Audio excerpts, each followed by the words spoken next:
नमस्कार, आप देख रहे हैं हमारी बेहद खास पेशकश सीट टू सीट, जहां हम करते हैं संपूर्ण विश्लेषण।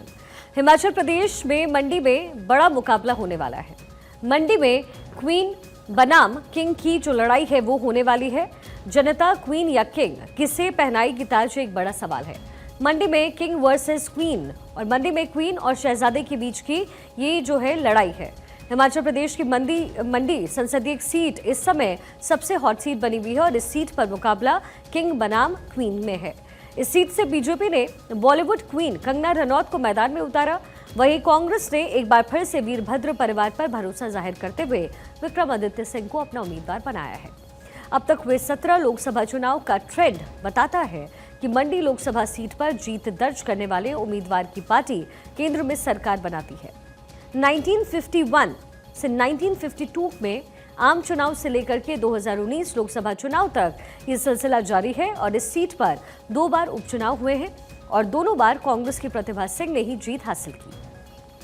2013 में हुए उपचुनाव में प्रतिभा सिंह ने जब चुनाव जीता तब भी केंद्र में मनमोहन सिंह की सरकार थी। हालांकि 2021 में ये सिलसिला टूट गया जब इस उपचुनाव में प्रतिभा सिंह ने फिर से जीत का परचम लहराया, लेकिन केंद्र में बीजेपी सरकार थी। आइए आज हम आपको मंडी लोकसभा सीट का सीट टू सीट संपूर्ण विश्लेषण डिटेल में बताते हैं।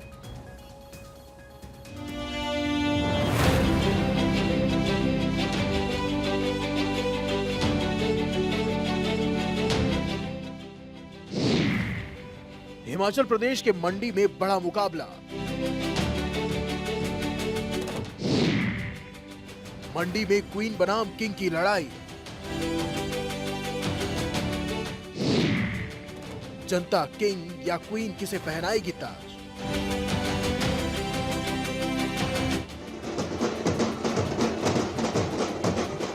हिमाचल प्रदेश की मंडी सीट पर इस बार लड़ाई एक क्वीन और शहजादे के बीच है। बीजेपी ने जहां मंडी से बॉलीवुड एक्ट्रेस कंगना रनौत को चुनावी मैदान में उतारा है, वहीं कांग्रेस की तरफ से हिमाचल प्रदेश कांग्रेस की अध्यक्ष प्रतिभा सिंह के बेटे विक्रमादित्य सिंह चुनावी मैदान में हैं।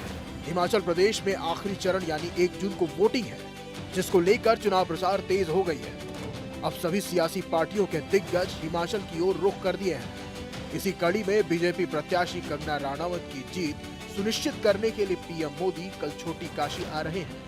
वो ऐतिहासिक पड्डल मैदान में रैली को संबोधित करेंगे।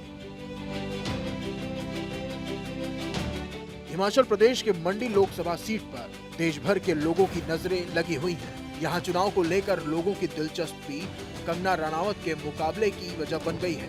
कंगना अपनी बेबाक टिप्पणी को लेकर हमेशा चर्चा में रहती है और वो अपने चुनावी प्रचार के दौरान लगातार कांग्रेस प्रत्याशी विक्रमादित्य पर हमलावर हैं।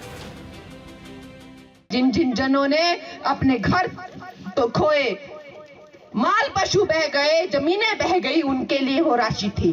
किसी को नहीं मिली, अपनों में ही जो है, अपने ही लोगों में जो है मिल बांट कर वो खाली राशि 1800 करोड़ का कुछ पता नहीं चला कहां गया।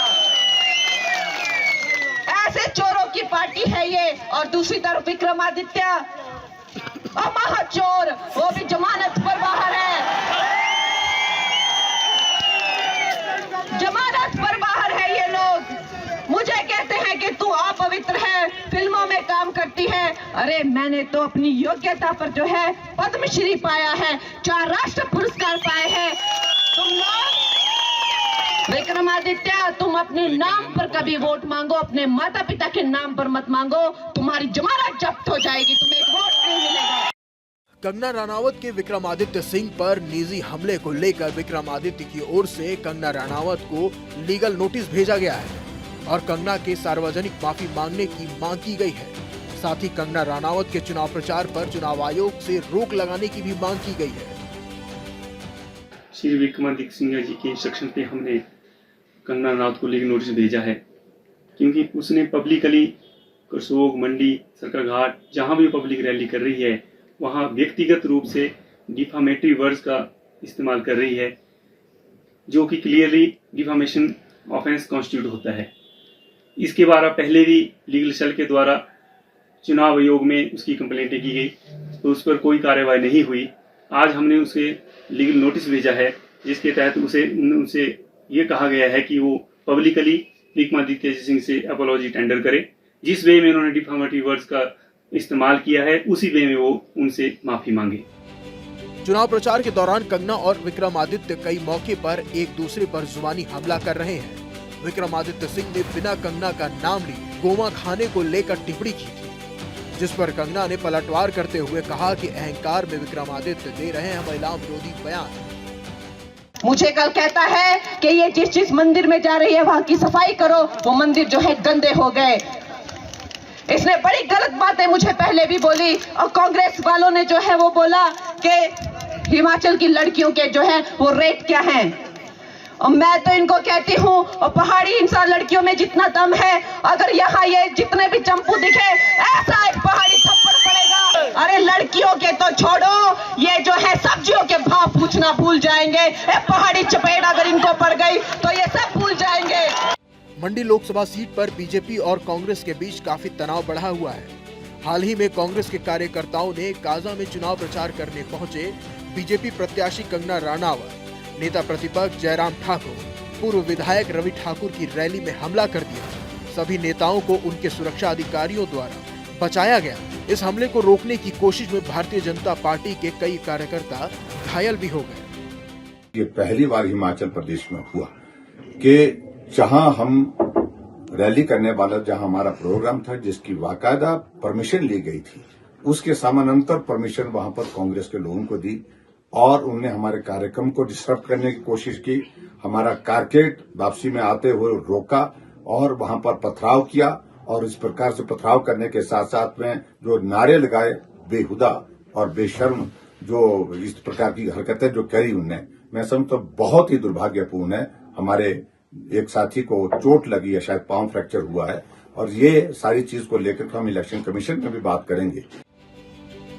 बीजेपी के लिए हिमाचल प्रदेश उन राज्यों में से है जहां पर उसकी सफलता का दर 100% है। 2019 के चुनाव में बीजेपी ने यहां से सभी चारों सीटों पर जीत हासिल की थी। बीजेपी की कोशिश पिछले प्रदर्शन को दोहराने की है। बीजेपी यहां पर भी राम मंदिर को लेकर बड़ा मुद्दा बना रही है, तो वहीं कांग्रेस बेरोजगारी का मुद्दा उठा रही है। हिमाचल में चुनाव के दौरान विकास, सड़क, रेल मार्गों के विस्तार और स्वास्थ्य सुविधाओं समेत कई अन्य तरह के मुद्दे उठाए जा रहे हैं। कांग्रेस राज्य में अभी सत्तारूढ़ है और उसकी कोशिश यहां पर जीत की राह पर चलने की है, जबकि बीजेपी अपनी जीत की राह पर किसी अन्य दल को आने नहीं देना चाहेगी। Bureau report, Bharat 24। तो मंडी में बड़ा मुकाबला है। विक्रमादित्य सिंह जो कि कांग्रेस से हैं और कंगना रनौत जो कि बीजेपी, जिन्होंने हाल ही में ज्वाइन किया है। अब मंडी लोकसभा सीट को जरा आप समझिए। कुल मतदाताओं की संख्या है 13,59,000। पुरुष मतदाता जिसमें है 6,90,000। महिला मतदाताओं की संख्या है 6,68,000। आइए अब आपको मंडी सीट का पूरा इतिहास बता देते हैं। मंडी सीट पर अब तक 19 बार चुनाव हुए हैं, जिसमें कुल 13 बार राज परिवारों ने जीत हासिल की। इसमें राजकुमारी, अमृत कौर, राजा जोगेंद्र सेन, ललित सेन, वीरभद्र सिंह, महेश्वर सिंह, प्रतिभा सिंह और सभी इस सीट से जीत हासिल कर चुके हैं। मंडी सीट का ताल्लुकात भले ही राज परिवारों से रहा हो, लेकिन 6 बार ऐसे मौके भी आए जब राज परिवार को कोई सदस्य यहां से जीत नहीं पाया। पूर्व केंद्रीय मंत्री पंडित सुखराम रामस्वरूप शर्मा यहां से राज परिवारों के सदस्यों को हराकर संसद तक पहुंचे। अब मंडी में कब कौन सांसद रहा है, ये भी आपको डिटेल बताते हैं। 2004 में प्रतिभा सिंह कांग्रेस से जोकी रही। 2009 में वीरभद्र सिंह कांग्रेस से रहे। 2013 में प्रतिभा सिंह फिर कांग्रेस से। 2014 रामस्वरूप शर्मा, जिनका ताल्लुकात बीजेपी से रहा। 2019 में रामस्वरूप शर्मा बीजेपी के प्रत्याशी थे और वहां से जीते, संसद पहुंचे और फिर 2021 में कांग्रेस की प्रतिभा सिंह ने इस सीट पर वो जीती। और लेकिन दिलचस्प ये होने वाला है कि इस बार का मुकाबला जो है वो क्वीन के साथ है।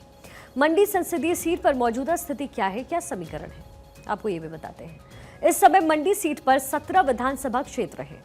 इन 17 विधानसभा क्षेत्रों में कांग्रेस के पास 4, बीजेपी के पास 12 सीटें। लाहौल स्पीति की सीट पर उपचुनाव अभी होने वाला है, यानी ये एक एक्सेप्शनल है। मंडी सीट पर जातीय समीकरण क्या है, ये भी समझना जरूरी है। अनुसूचित जाति यहाँ पर 29.85% है, ब्राह्मण 21.4%, ठाकुर यानी क्षत्रिय 33.6% और अन्य है 15.15%। अब कांगड़ा सीट की बात कर लेते हैं। और क्योंकि कांगड़ा सीट भी इसलिए बहुत ज़रूरी है क्योंकि सीट टू सीट में संपूर्ण विश्लेषण में इस सीट की लोग के बारे में जो डिटेल आप समझेंगे तो आपको समझ आएगा कि 2024 के मुकाबले के लिए ये सीट अहम क्यों है। कांगड़ा लोकसभा सीट पर मुकाबला क्योंकि दिलचस्प है। यहां से कांग्रेस के आनंद शर्मा को उतारा गया तो वहीं बीजेपी ने डॉक्टर राजीव भारद्वाज को चुनावी मैदान में उतारा। 7वें चरण में इन सीटों पर मतदान होगा, जिसको लेकर के चुनाव प्रचार इस समय जोरों पर है, चरम पर है।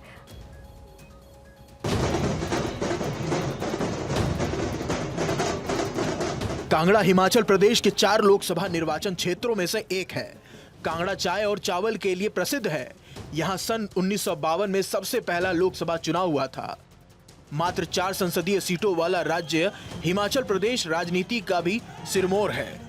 केंद्र की सत्ता में आसीन बीजेपी के राष्ट्रीय अध्यक्ष जेपी नड्डा और केंद्रीय मंत्री अनुराग ठाकुर का गृह राज्य है। हिमाचल प्रदेश की कांगड़ा लोकसभा सीट पर कांग्रेस और बीजेपी में सीधा मुकाबला देखने को मिल रहा है। कांगड़ा लोकसभा सीट से पिछले 9 चुनावों में 7 बार बीजेपी को जीत हासिल हुई है। पिछले 3 लोकसभा चुनाव बीजेपी ने लगातार जीते हैं। पहले ये सीट पूरी तरीके से कांग्रेस का गढ़ हुआ करती थी, लेकिन अब इस पर बीजेपी ने पूरी तरह से कब्जा कर लिया है।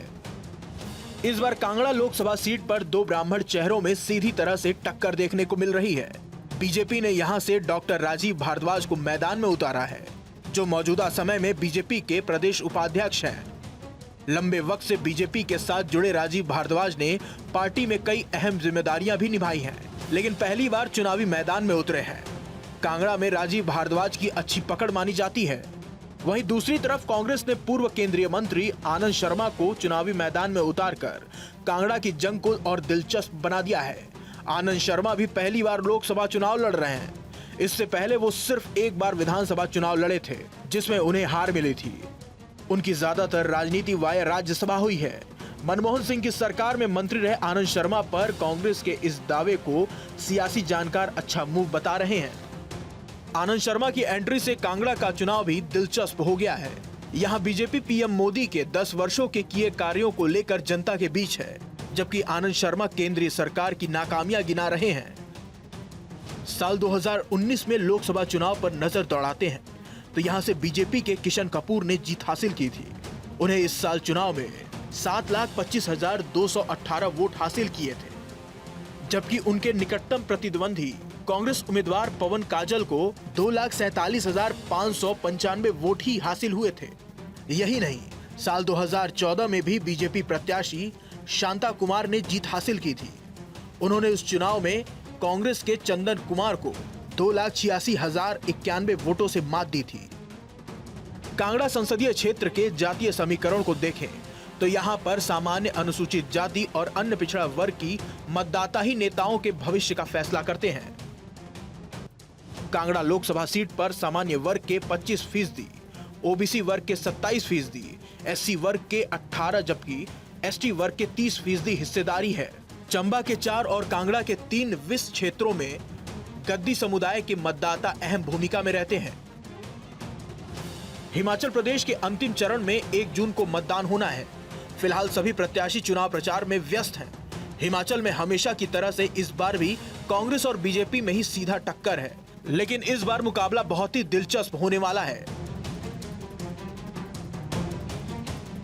कांगड़ा लोकसभा सीट पर इस बार सीधे सीधे कांग्रेस और बीजेपी में सीधा मुकाबला है। कांग्रेस और बीजेपी ने चुनावी जंग में अगर कहा जाए तो एक ही तरह के ब्राह्मण नेताओं पर दांव खेला है। लोकसभा चुनाव की चुनावी जंग में विधायकों की जो संख्या बल है वो कांग्रेस के साथ है। 11 विधायक कांग्रेस के हैं, जबकि दूसरी तरफ 5 विधायक बीजेपी के हैं। कांग्रेस को पूरा विश्वास है कि 11 विधायकों की बदौलत वो लोकसभा चुनाव के अंदर एक बार फिर से परचम लहराएगी, जबकि बीजेपी को पूरा विश्वास है कि वो 5 विधायकों के साथ साथ मोदी की गारंटी का फायदा उठाते हुए इस बार लोकसभा चुनाव में परचम फैलाते हुए देश की सबसे बड़ी पंचायत में कांगड़ा लोकसभा क्षेत्र का नेतृत्व करेगी। कांगड़ा लोकसभा सीट पर देश के साथ साथ विदेशियों की भी नजर टिकी हुई है, क्योंकि कांगड़ा लोकसभा सीट ऐसी सीट है जहां पर सबसे ज्यादा पर्यटक आता है और इस क्षेत्र का बहुत ही महत्व है, क्योंकि इस क्षेत्र में दलाई लामा का सबसे बड़ा मंदिर है। दलाई लामा का मंदिर होने के साथ साथ और भी बड़े मंदिर है, जिसे देखने के लिए देश के कोने कोने से लोग यहां आते हैं। वीडियो जर्नलिस्ट सूरज कुमार के साथ डॉक्टर थानेश्वर शर्मा, कांगड़ा।